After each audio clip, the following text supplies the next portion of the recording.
What if the universe depends on you? The widely accepted Newtonian model of reality is now getting questioned, as it is based on separation. That is, you the man, is living in a physical world. A world that obeys certain physical laws, like gravity or thermodynamics. And nature or the universe is separate and independent from you. But with the advent of quantum physics, things have changed. But this change is only in the world of science, it is nothing new in the world of spirituality. It was taught thousands of years ago by Hermes Trismegistus. That is, as above so below, as below, so above. Meaning, the world is a hologram. A light matrix that is likened to a mirror. It reflects back the consciousness that is being projected onto it. Essentially, quantum physics is coming to the same conclusion. That is, this reality that we live in might not be independent at all. As it might be getting shaped by the observers or the consciousness of man. You might be causing reality to appear a certain way. As in quantum physics, the idea of multiverse and infinite timelines is being explored now. Neville Goddard discussed it in his book, Thinking Fourth Dimensionally. That is, he theorized that the fourth dimension from which our three-dimensional world is being translated contains all the possibilities of your life that could possibly happen. Infinite world lines. Now in quantum physics, as Dr. Joe Dispenza suggests, there is an infinite field of possibility. Containing all the outcomes that you could possibly experience in your life. This infinite field of possibility or quantum field can loosely be considered the all that the book The Kybalion talks about from the teaching of Hermes Trismegistus thousands of years ago.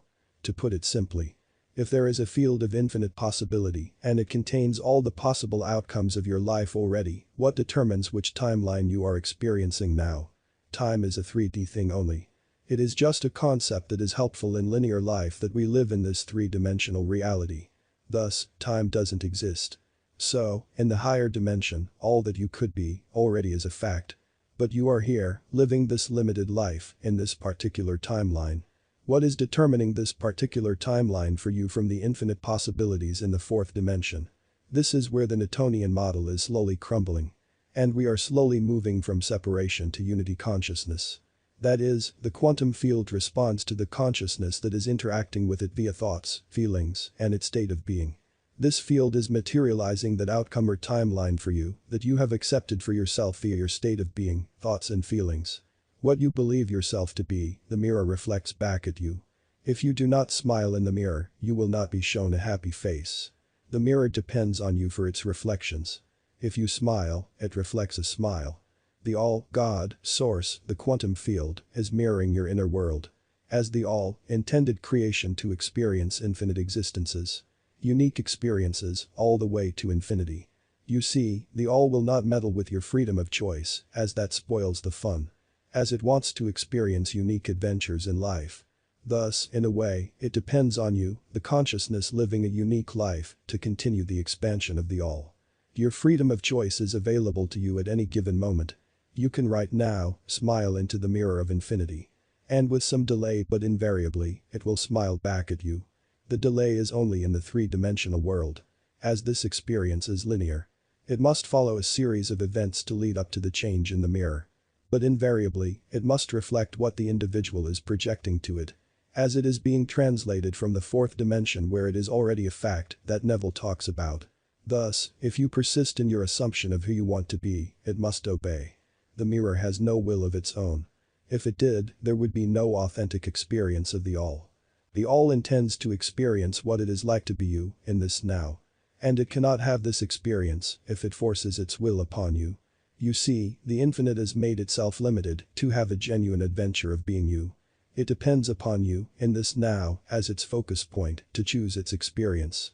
Essentially, you and the all are one. But here in this world, there is this veil of amnesia upon us all, to simulate a genuine experience. It is like you have voluntarily allowed yourself to be brainwashed, to play a virtual reality game, to absolutely have the most authentic experience. So, when you get hit in the game, you actually feel it, as if you think it is real. But if you knew it was a game, you wouldn't be that scared for your life. As you know your real self is unharmed. This is the reason why your life here can seem ruthless at times. And we look around and ask ourselves, how could a God allow this? Well, now you know that this God is not a separate being doing this to you. You and I are doing this to ourselves. By using the law of being in an unpreferable way. You act crazy in front of the mirror and it will show you an insane person. It cannot show you a successful and happy person. A few years ago, all I wanted was freedom. As I was feeling very stuck in my life. And the world proved me right. Then I stumbled upon the works of Neville Goddard.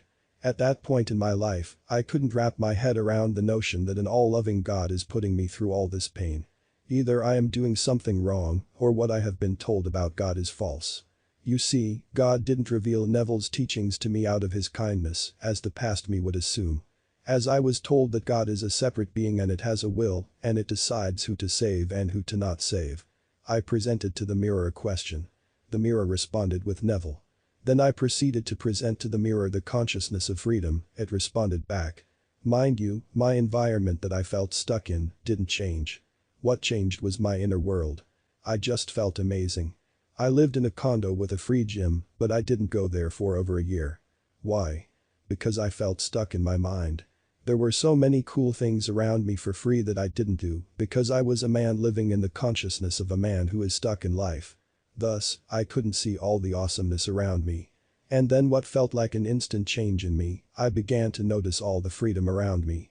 All the opportunities around me presented themselves to me like magic. Which were there all along. As the book Acres of Diamond by Russell Conwell talks about. That is, a man was discontent from his life as he heard stories of fortune by other farmers. These farmers discovered diamonds on their land and became rich beyond their wildest imagination. He sold his acres of property to someone and went to search for diamonds. Not knowing that his own property had acres of diamonds lying around. The point is, before looking at the outer world, look within. Who you are being right now. Are you a man stuck in life? Well, the mirror will reflect exactly that and nothing else. As the mirror or quantum field, God or the all, depends upon you. You are the captain of your ship, the master of your fate. I have learned this shift firsthand in my life. As when I was stuck in life, I hated my job and wished for financial freedom. Thus, I began to project into the mirror, I am earning a lavish, steady, dependable income, doing something I love with ease. And the mirror reflected back ease of finances and a good life that I am satisfied with now.